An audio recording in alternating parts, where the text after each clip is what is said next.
8. Bereni Solanus. In 2019, multi-millionaire businessman Jacobo Quesada and his two adult children, 25-year-old Jacobo Jr. and 24-year-old Patricia, were exercising at a gym in Mexico City when an armed man walked in and shot them execution style. Authorities were quick to eyeball Quesada's wife, Bereni Solanus, whom they suspected of masterminding the murder as part of a sinister plan to secure a $19 million inheritance from her wealthy husband. Police arrested her, but a judge ordered her to be released. It wasn't long before she sold Quesada's car collection and went on the run. Solanus managed to evade law enforcement for 3 years before she was finally apprehended in the seaside city of Acapulco in 2022. When news of her arrest broke, authorities said that they were investigating to determine whether she used the money from selling Quesada's vehicles to fund her life on the run. In hindsight, the murder wasn't too surprising. Quesada met Solanus in 2003 when he hired her as a housekeeper. They had a steamy affair and soon got married, but by the time the murders happened, their marriage had gone sour. Shortly before Quesada and his kids were shot, he found out that Solanus had cheated on him and removed her from his will. Her determination to get her hands on the money cost 3 people their lives and landed her behind bars while she awaits trial. The shooter remains at large. 7. Dahlia Dippolito. Police in Boynton Beach, Florida, received an unusual visit in 2009 when a man named Mohammed Shahada reported that his ex-girlfriend, a young escort-turned-housewife named Dahlia Dippolito, wanted to pay someone to kill her husband, Mike. In the months leading up to that day, Mike Dippolito had gotten mysteriously ill and had fallen under near constant police scrutiny over false allegations from anonymous tipsters that he was involved in drug trafficking. Fearful that a false conviction could cause him to lose all his assets, he transferred ownership of his house into Dahlia's name, completely unaware that his wife had been making the calls to police. An undercover officer was tasked with posing as a hitman, and the TV show Cops filmed parts of the investigation as it unfolded over the following weeks, including several meetings between Dahlia and the undercover cop. She gave the hitman $7,000 cash and said that she'd be at her local gym when he carried out the murder so that she'd have an airtight alibi. When the hitman asked Dahlia if she was sure she wanted her husband dead, she said that she was like 5,000% sure. When the day came, police staged a fake murder scene and broke the news to Dahlia that Mike had been killed. She pretended to be devastated while the cops acted comforting, and they agreed to go down to the station to help identify any possible suspects. But Mike was fine, and law enforcement was already talking to their suspect, as Dahlia would soon learn. Once she arrived at the station, Mike walked into the room perfectly alive and healthy. Dahlia begged and pleaded with him, claiming she hadn't done anything to betray him, but he told her she was on her own and walked out. She was found guilty in 2014, but successfully challenged the conviction and got a new trial, which resulted in a hung jury. The case went to trial yet again in 2017, and Dahlia ultimately received a 16-year prison sentence for the murder-for-hire plot. She's run out of appeals and will remain behind bars until 2032. Around the same time that news outlets were reporting on Dahlia's sentence, Mike Dippolito made headlines for a much more respectable reason. He found love again and was engaged to his new partner, Gloria. Based on their social media posts, it appears as though they're still together. 6. Margaret Rudin. Las Vegas real estate magnate Ronald Rudin vanished seemingly into thin air one day in 1994 after leaving his office on foot. He was heading to meet his wife, Margaret, at an antique shop nearby. His charred remains were found 2 weeks later near Lake Mojave, roughly 2 hours outside of Vegas. Someone had shot the multimillionaire in the head at least 4 times and tried burning his body.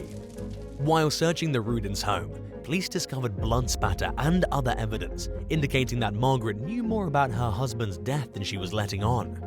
Detectives suspected that she had shot Ronald while he slept, but she admitted to nothing, and the investigation dragged on for a year and a half. A major break in the case came in 1996 when the murder weapon was found in Lake Mead. Margaret was indicted for murder the following year, but changed her appearance and went on the run for 2.5 years. Authorities caught up to her in Massachusetts in 1999 and extradited her back to Vegas. Prosecutors accused Margaret of killing Ronald because he planned to divorce her, which would have caused her to lose half of his estate that she stood to gain if they stayed married. She was found guilty and received 2 life sentences, but was released in 2022 after serving just 20 years. In a shocking turn of events, the Black Widow of Las Vegas had successfully challenged her conviction based on ineffective counsel during her trial. Margaret was released from prison with no parole obligations. And while many remain convinced that she murdered her husband, she now has all the same freedoms as any other US citizen. 5. Gana Zuizina. When British millionaire Barry Pring fell in love with a young Ukrainian exotic dancer named Gana Zuizina in 2006, he convinced her to leave her job by promising to support her financially. He made good on his word, and the couple married the following year. After celebrating their 1-year wedding anniversary over dinner in Kyiv in 2008, Pring and Zuizina went outside to wait for a taxi home. Zuizina claimed that she'd left her gloves inside the restaurant and rushed back inside, leaving Pring staggering and noticeably intoxicated in the street. A stolen car with fake license plates and no headlights appeared out of nowhere and fatally mowed him down. Just days after the suspiciously timed tragedy, Zuizina went to Britain in an attempt to move into Pring's home and claim his assets, drawing suspicion from his loved ones that she may have had a deliberate hand in his death. Convinced that Zuizina had masterminded the so-called accident that killed Pring, the slain businessman's family spent copious amounts of time and money in their quest for answers and justice. A private investigator found that a restaurant employee had offered to call a taxi for the couple the night Pring was run over, which would have spared them from having to wait in the street, but Zuizina had declined. During dinner, Pring had complained of a burning sensation in his chest, furthering the family's suspicion that he was poisoned. But when Pring's body arrived in the UK, his liver and kidneys were missing, and he'd been embalmed. This made it impossible for a medical examiner to test his system for drugs and other poisons. A judge ruled that Pring had been unlawfully killed after he was tricked into standing in the street, but Zuizina won a bid to overturn the findings and a new inquest was granted. After running out of options for setting the record straight, Pring's family dropped their case against Zuizina, and she received a 6-figure payout from her late husband's $2 million estate. 4. Marcella Acosta Ramos. Malcolm Madsen was a retired Canadian snowbird who spent his winters in the small beach town of Chonchos, Mexico. In late 2018, his daughter Brooke Mullins received a message from a concerned friend who couldn't reach the 68-year-old. She frantically tried to get in touch with her dad, but was met with radio silence. Nobody has seen or heard from Madsen ever since. After struggling to get both Canadian and Mexican authorities to treat her father's disappearance with more urgency, Mullins took matters into her own hands. She traveled to Mexico and poured her own time, effort, and over $100,000 into her own investigation. Her team reviewed surveillance footage from the last bar Madsen was seen at and was shocked to see his girlfriend slipping something into his drink. The woman, 43-year-old Marcella Acosta Ramos, told police that she went home with Madsen that evening, but left his place the next day and never saw or spoke to him again. Ramos claimed that Madsen's van had remained in his garage after they got back, but the vehicle's GPS revealed that someone drove it to a shopping mall, a remote forested area, and a marina. Ramos was finally arrested in 2020, nearly 2 years after Madsen vanished. She was charged with disappearance committed by individuals, which is used in cases when a missing person's remains haven't been found. In 2021, Ramos's brother and son were also charged in connection to the case, which is ongoing. As of early 2022, authorities were still searching for Madsen's body. 3. Sandrine de Villard. Affectionately nicknamed the Hermit of the Alps, Marcel Amfou was a recluse who spent most of his life in a wooden shack with no electricity or running water outside the French village of Puy-Saint-Pierre. He owned a large parcel of land that only increased in value as the region became increasingly popular among tourists as a quaint winter wonderland getaway. Using some of the fortune he'd amassed with the help of his low-cost lifestyle, the eccentric millionaire built several chalets on his property and let his friends and family stay there for free, much to the envy of tourists. One day, in 2010, a glamorous real estate agent named Sandrine de Villard appeared at Amphu's door and offered to buy his land. He turned the offer down, but was stricken by her beauty and agreed to go on a date with her instead. Amphu fell head over heels for the blonde bombshell, and the couple married the following year. They were an unlikely match, and it concerned Amphu's friends and family, who suspected that de Villard was only with him to eventually inherit his money and assets. Some of the elderly man's loved ones vocally opposed the marriage from the beginning. Others grew increasingly wary after the pair tied the knot, yet continued to live separately, with de Villard remaining in Paris and Amphu remaining in his ramshackle cabin. Just a year after the couple married, they were in a car accident while riding in a vehicle with two of de Villard's friends. Everyone survived except Amphu, who died from his injuries. Rumors soon began to spread, alleging that de Villard had somehow orchestrated her husband's death.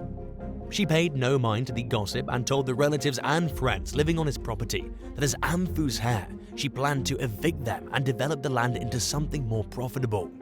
But de Villard soon learned that Amphu had revised his will shortly before his death, leaving everything he owned to his relatives and friends. She argued in a lawsuit that the signature on the will looked forged, but the court upheld her late husband's decision to leave her empty-handed. De Villard was never charged in connection with Amphu's death, which was ultimately determined to be a tragic accident. 2. Judy Buenoano. 37-year-old John Gentry was catastrophically injured when someone rigged his car with dynamite in Pensacola, Florida in 1983. Suspicion soon fell on the victim's girlfriend Judy Buenoano, who'd been telling people for several months that Gentry was suffering from a terminal illness when he wasn't, although he had recently fallen ill without explanation. She had also convinced Gentry to take out a life insurance policy and list her as the beneficiary. As detectives dug deeper, they found more troubling inconsistencies in Buenoano's past. Just 4 years earlier, her 19-year-old son Michael had become mysteriously ill with paraplegia-like symptoms. He died during an afternoon out canoeing with his mother, who claimed that the boat rolled and that Michael drowned from the weight of his arm and leg braces.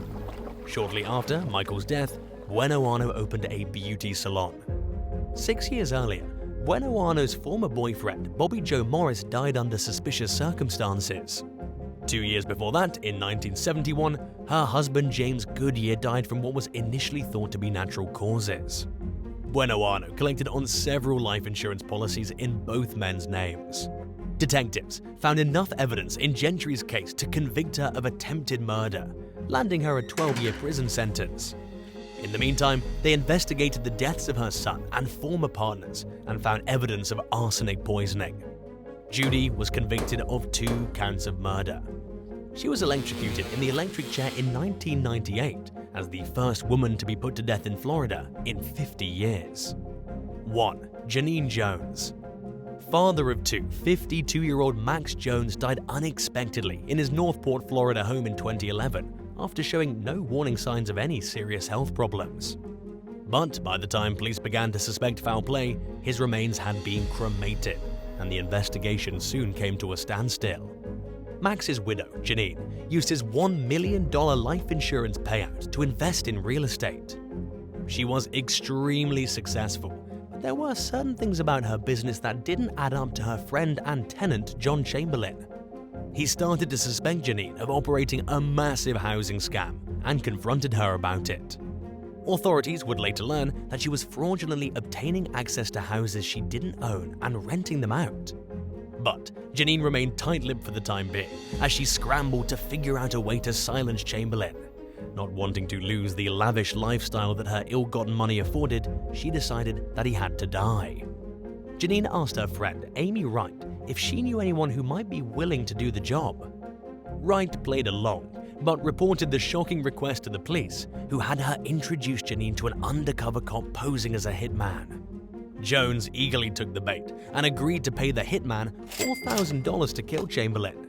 She even said that she was fine with the idea of the hitman murdering Chamberlain's young daughter if she happened to be home at the time. During the possibility, Janine even asked about the possibility of having her new husband killed as part of a 2-for-1 deal, as if killing people was as ordinary of a task as folding laundry. Jones was arrested just moments after handing over the down payment. She's serving 2 life sentences without the possibility of parole. And while it's impossible to know whether she's also responsible for her first husband, Max's death, all signs point towards it being a distinct possibility. Thanks for watching. If a wealthy elderly person that you care about started dating a much younger and more attractive partner who only seemed interested in material gain, would you make your suspicions known, or would you respect your loved one's decisions and privacy and stay out of it? Let us know in the comments below, and don't forget to subscribe. See you soon. Bye.